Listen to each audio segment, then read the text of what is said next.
Balls Radio with Phil Dobby. What's really going on? So Gina Rinehart wants 1,700 foreign workers being given visas to work in the Pilbara. Construction workers for her $9.5 billion Roy Hill iron ore mine because the project might stall without foreign labour. It's vitally important that in the mining industry you don't speak English.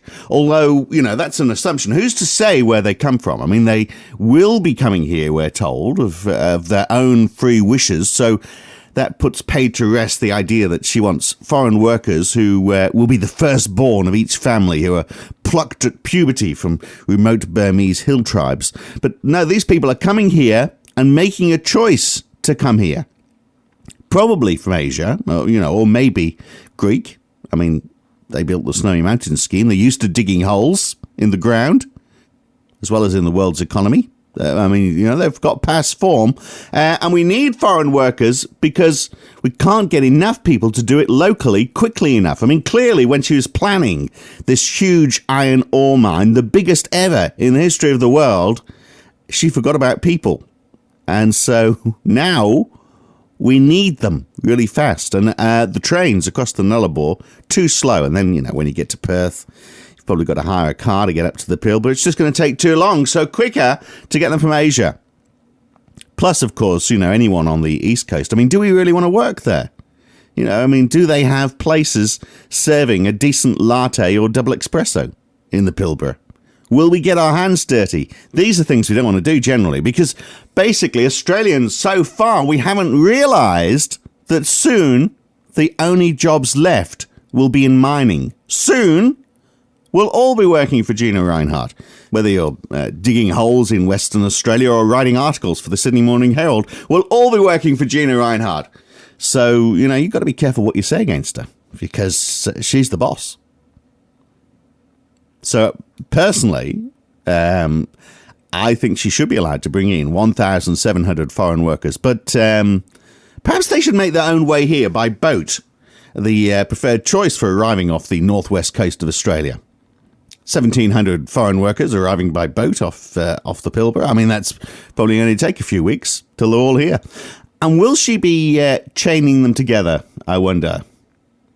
And will they go back? I mean, that's the question, I guess, that a lot of people are asking. I mean, it's not a lot of people anyway, but, will we keep them?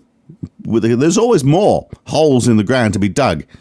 So we say that they're coming here temporarily. But, are they going to be here digging more holes, even where we don't want them? I mean, they may be compulsive hole diggers by the end of this whole thing. But I just wonder whether it's not something that could be done by Australians already here. I mean, how hard can it be, really? I mean, children, for example, they love digging holes in the ground. Why can't we use them?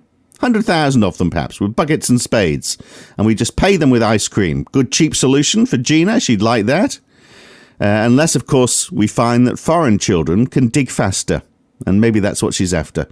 Although, frankly, I'm surprised she needs all these people at all for such a massive project. Because wasn't the mining tax going to demolish the mining industry? Wasn't that what we were told? Weren't we going to be left with these big holes in the ground that were just going to become uneconomic? I mean, that was what we were told, of course. I mean, we can't actually find out how much her business is struggling because she hasn't submitted any financial reports to ASIC since 2009.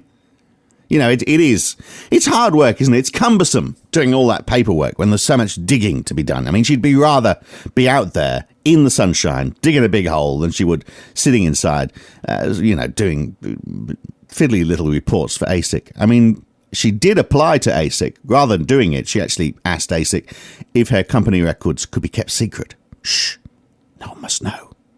But they said, no, not on your Nelly. So now she's got to go and get herself a copy of MyOb and get all those numbers together.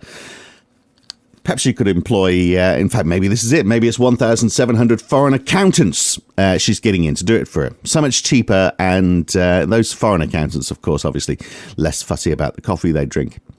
But I don't think we need ASIC reports to tell us that Gina Rinehart is doing well. I think while we've been talking this morning so far, Gina Rinehart has probably made more than you'll make in a lifetime. I mean, she is staggeringly rich. She's actually worth 10 Clive Palmers, to put it into perspective. And it's a big perspective to get around, isn't it? But, Gina Rinehart and Clive Palmer, between them, what a happy couple they'd make, don't you think? One of the good things about Balls Radio is, of course, that we're one of the few entities in Australia that isn't owned by Gina Rinehart. Unless, of course, while you weren't looking, she's gone out and bought the internet. I mean, that could be the next thing. I've just bought the internet. Although, she'd have to pay a fair price because I think the internet is actually owned by Google. Don't they own it now? They would make a good mining company, I think, really, wouldn't they? I mean, for a start, they've got this whole tax minimization thing off to a T, haven't they? They paid $74,000 in tax in Australia last year. That's the tax that someone on about $220,000 a year would pay if it was income tax. But Google made, around the world, a net profit of, not $220,000, $25 billion.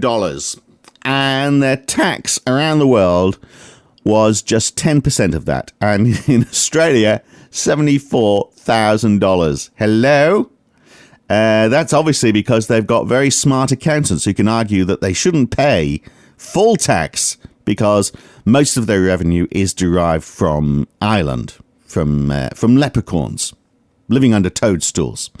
And the authorities believe them because they're stupid or lazy or scared or for whatever reason. And here's the thing. If you look at the tax paid by all top businesses in Australia, it's 24% of gross profits. I read an article about this yesterday. Gross profit, of course, is revenue minus the cost of sale.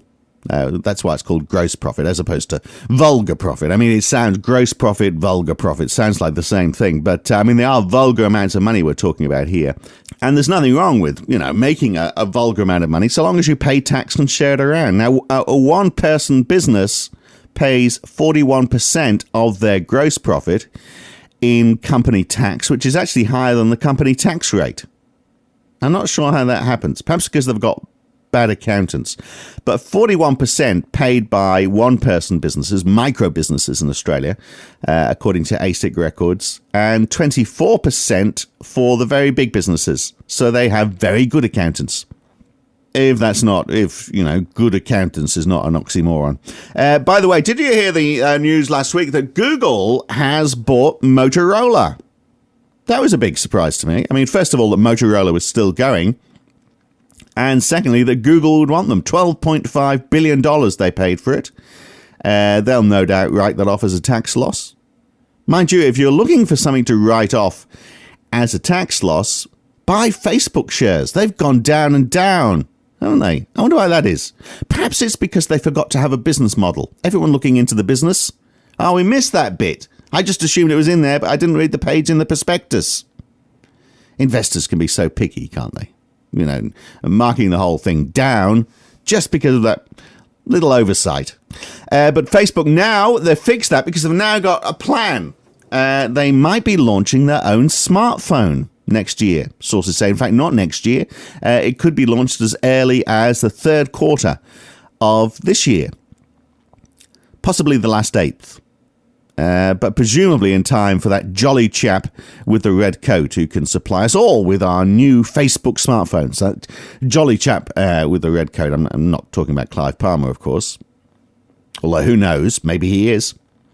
But I'm not sure. A Facebook phone, how would that work? Apparently, it will have a Facebook app store. Ooh, there's an original idea. Perhaps you could use it to buy friends on Facebook. Friends who would lie to you and tell you what a good investment those Facebook shares were. Gina could use it to buy foreign workers. But otherwise, I'm not quite sure what's going to be so different about this phone. I mean, and it's going to take a lot to beat all those neat apps that we have on our iPhones and our iPads. In fact, I've been looking at some of the vital apps that we have. Like this one, there's an interactive cutting board for your iPad. Seriously. Place a loaf of bread onto it and you mark the four corners on your screen. Then you choose the number of slices and it marks out lines on the screen where you have to cut. Place the bread on it and then cut according to the lines. Because, you know, one of life's big problems has always been ensuring that we have evenly sliced bread. And obviously it's life-changing conveniences like that which mean we'll always have a place for an iPad in our life. However, did we manage before? Spin the bottle. There's an iPad app for that. Of course, you know, you could just use a bottle, but no, the makers of this Spin the Bottle app for iPad says this electronic bottle is environmentally friendly, portable, and lasts longer, I think is what they meant to say. There's a beer counter, an app that counts your beers. What? This is an iPhone app. All you need to do is press a button each time you have a beer in the pub. So when you finish drinking, you can see how many beers you've had. Hello? That's if you, of course, you remember to press the button, or you don't press the button twice in your inebriated state. But still, you know, it's a great way of tracking your alcoholism. It probably graphs it, gives you a neat graph so you can see, and perhaps some sort of indication of how the sclerosis of the liver's going. What about this one? The US Department of Homeland Security has an app, the National Threat Advisory. So you can, at the press of a button, see what the threat level is today. Get up in the morning, beautiful day, I wonder what it is, elevated, scared witless, or help, we're all going to die. In any case, you just press the app and it will tell you. In case you're wondering, it's elevated in the United States right now, with the chance of severe by the weekend, with possible light showers of radioactive particles. It's a shame we don't have the same thing in Australia, isn't it, really? I mean, I'd love to see one, so we can be as paranoid as the Americans. I mean, really, if we're to take the threat of terrorism seriously in this country, we have to have an iPhone app for it, surely. In fact, I'd like to see one where you could photograph someone who looks suspicious. You know, someone who might not be third-generation Australian, for example. I live in Wahroonga. Anyone who's not third-generation Australian here is suspicious. So send the photo to take it in the app, send the photo off, and wait for the men in the black van to come and cart them away. That's the sort of app I'd like to see. You know, perhaps I wonder where they take them, the men in the black van. Perhaps they take them up to Gina Rinehart's mine up in the Pilbara. If someone goes missing, if you don't know where they are, that's the first place to check. One last thought on Gina Rinehart. As we head towards the Queen's 60th anniversary on the throne, which is a long time, isn't it, to sit on a throne? A long time to sit anywhere, however comfortable it is. I mean, she's lucky she hasn't got deep vein thrombosis after 60 years. But as we head towards the celebration of a woman who in 60 years has done nothing except open things, and even then, I mean, you know, car doors and the front door, she had them opened for her. You don't see Her Madge, do you, thumbling for the keys at the front of Buckingham Palace late at night, trying to get in.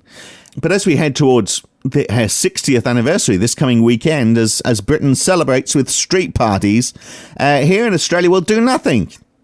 We'll perhaps see how irrelevant Her Majesty is in this part of the world, which makes me wonder whether we actually do need to bite the bullet here in Australia. And if we can't become a republic, perhaps we need our own monarchy in Australia. And the answer to that is just staring us right in the face, isn't it? Doesn't it make sense, if we're going to institute a monarchy in Australia, that we kickstart it in the right way? And that means, obviously, we've got to start, like the Brits have, with the richest woman. Queen Gina I. Gina Regina. Got a sort of a ring to it, hasn't it?